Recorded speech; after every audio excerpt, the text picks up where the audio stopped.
Happy Monday, all you mentees. This is the Uncanny Omar from Near Mint Condition, and join me today as I take an advanced look at some of these recent trade paperbacks from Marvel.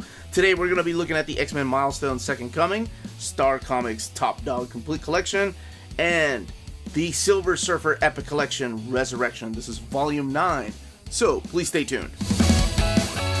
Okay, now before I even get started, a big thank you to David Gabriel and the folks at Marvel for sending us advanced copies of these books.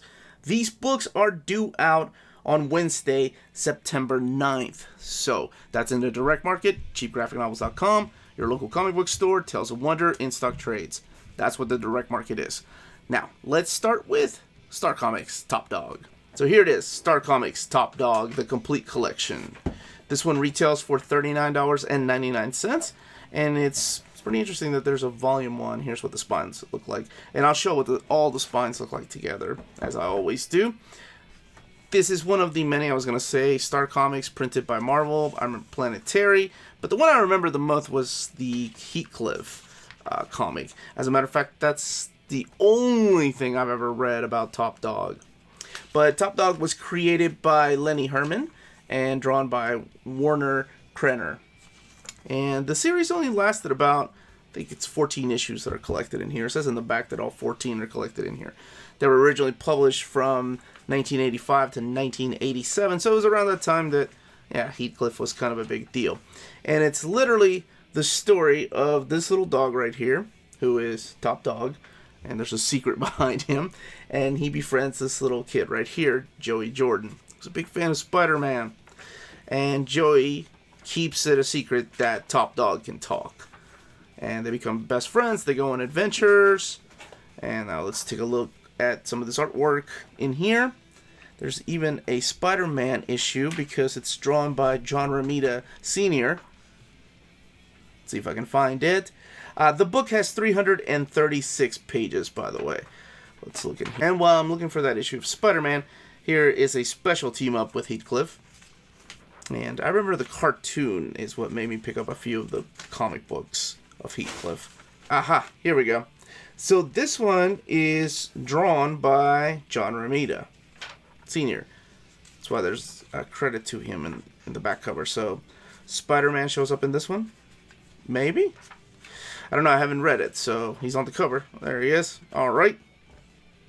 Let's look in the back, see if there's any extras. So you have a house ad.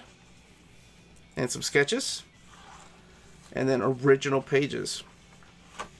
Oh yeah, and Peter Porker, of course. But I don't think that was a Star Comics line. These are all some big books today. The reason I love showing these off is because I know I like showing omnis off of upcoming books.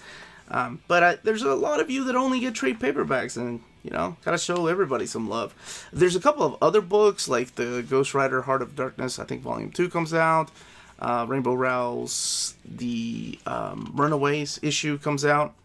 But these are the books that Marvel sent my way. Okay, so we have X-Men Milestones, Second Coming. And what is this exactly other than, oh my gosh, this picture of Cable and Hope. It's David Finch, before he went over to DC exclusively. This is the crossover that kind of ended the Colin Yost run at Marvel for the X Comics. Look at this freaking splash page. Oh, it's so brutal. It's awesome. Oh, there's a lot of violence in here because you got X-Force involved. So it's a crossover event between Uncanny X-Men, X-Men Legacy, New Mutants, and X-Force. It's got beautiful artwork in there by David Finch, Terry Dodson. Greg Land is one of the artists in here too. There's also art by this guy right here, who I wish was still drawing comic books at Marvel. And that is Mike Choi. So it's this big crossover event because it's part of the Messiah trilogy, right? You had Messiah Complex that kicked off the crossovers. In the middle of it, you had the Messiah War, even though that was just a Deadpool and Cable and X-Force crossover. And then you have this. This is the final part that wraps it all up, and this is Second Coming. After this, I think there's only like a couple of issues of X-Force left. What was it? Sex and Violence, I think. But this is it. This is the final crossover event to wrap up those years of X-Force at Marvel that Colin Yost helped bring together. So I've talked about Colin Yost, but there's also Mike Carey's in here, as well as Matt Fraction's run, and Zeb Wells, he's the one that's writing the New Mutants. And Kyle and Yost, by the way, are two different people. You have Craig Kyle and Christopher Yost, and they are the ones that went on to write Thor Ragnarok, as well as Thor 2, so you all take that as you will. By the way, this particular volume right here of the Milestone collects X-Men Second Coming 1 and 2, and then the Prepare for Second Coming one-shot. Then you have Uncanny X-Men 523 to 525, New Mutants 12 through 14, X-Men Legacy 235 to 237, and X-Force 26 through 28. And here is that Mike Choi's artwork. Man, I miss his internal stuff. So there's a villain that's back, and he's doing other things with other villains, of course, because that's what happens to the X-Men. One of the coolest things about this particular crossover, though, is that this establishes the new team of X-Force. So X-Force ended. That's the Colin Yost X-Force, so that would be Volume 3 of X-Force, if I'm not mistaken. And then we got a new Volume 4 of X-Force, and that's called Uncanny X-Force, right? The Rick Remender omnibus that was recently reprinted. Well, all of that kicks off in here with these very pages. As a matter of fact, this is where the team is formed. Let's look in the back here for some extras. Here are some of the extras in the back. Nick Bradshaw just showed off some of his early art in Evil Dead. The book has 392 pages. There's a house ad, and retails for $34.99. And these are the months that they were doing the Iron Man celebration, like re-envisioning his costume by different artists during the Iron Man movies. I think it was Iron Man 2, maybe. Oh yeah, the Heroic Age. But here's all the variant covers. All the variant covers, by the way, are in between the issues. And here's the back. Here's all the other X-Men. Man, they have pumped those out since I did a first look at the Dark Phoenix Milestone. They have been coming out with those books. And at this moment, I just want to remind you all to hit that like button and ring that bell for notifications to let you know when our videos are going live. If you haven't subscribed yet, what are you waiting for? We put out videos every day. So here's what all the spines look like. But what I'm very excited to talk about, and I'm the X-Men guy, is this book right here. And here it finally is. Silver Surfer Resurrection.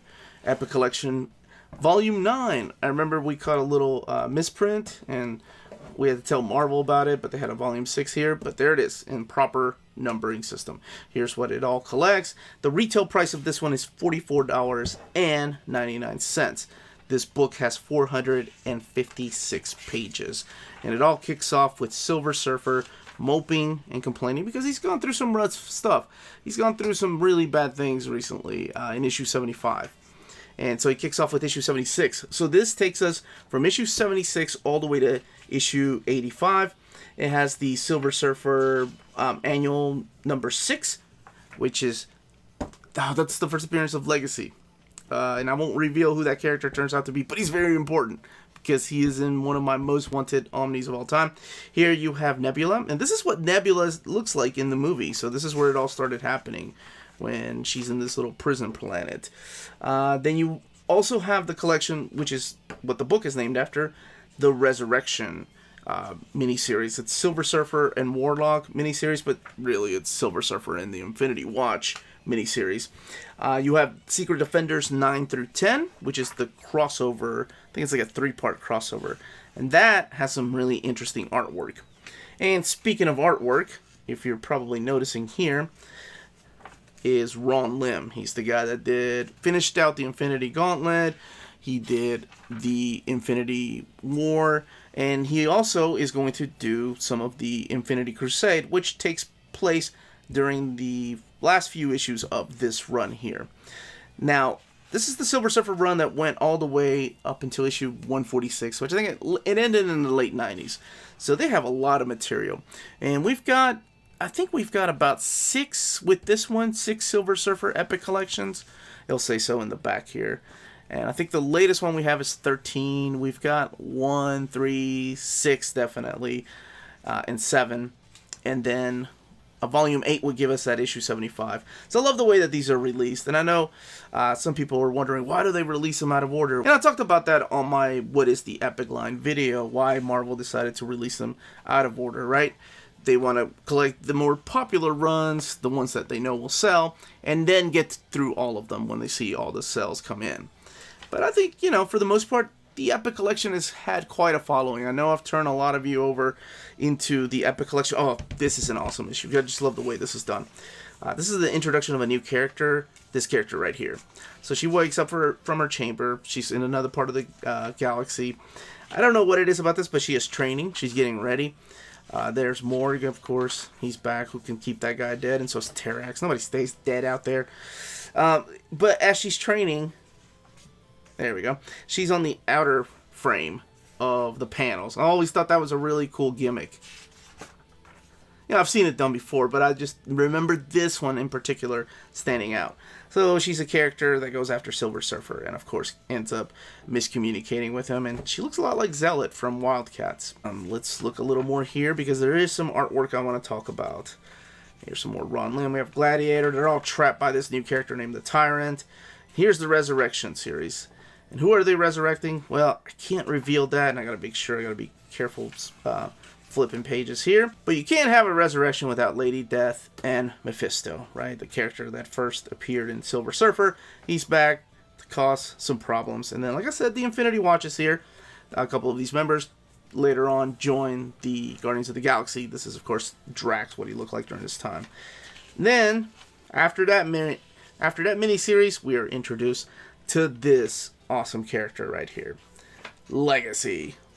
This guy right here. He's a young punk, but he has long ties to the Marvel Cosmic Universe that, well, I'll just pass that. But to me, he's one of the coolest characters. Okay, so now Cully Hammer does a fill-in issue. There's a few fill-in issues here, mainly because this is taking place during the Infinity Crusade. Like, you read Infinity Crusade 1, 2, and 3, which we're getting an omnibus here sometime, I think in November. It's when that was pushed back, or maybe December. So that's what this volume preps you for, the Infinity Crusade omnibus. But the art, yes, right here. So after Infinity Crusade number 4, you come here. And I'm not sure how it's going to be mapped when the actual omnibus comes out. But here, I remember, this is the Tom Grindberg issue. I purposely went out and bought that Thor, Blood, and Thunder trade paperback because it had Grindberg's issues in there.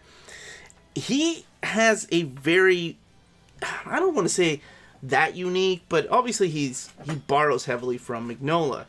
But his characters are so big. I don't know. There's just something about his artwork. It's very super dynamic, but I really, really liked it.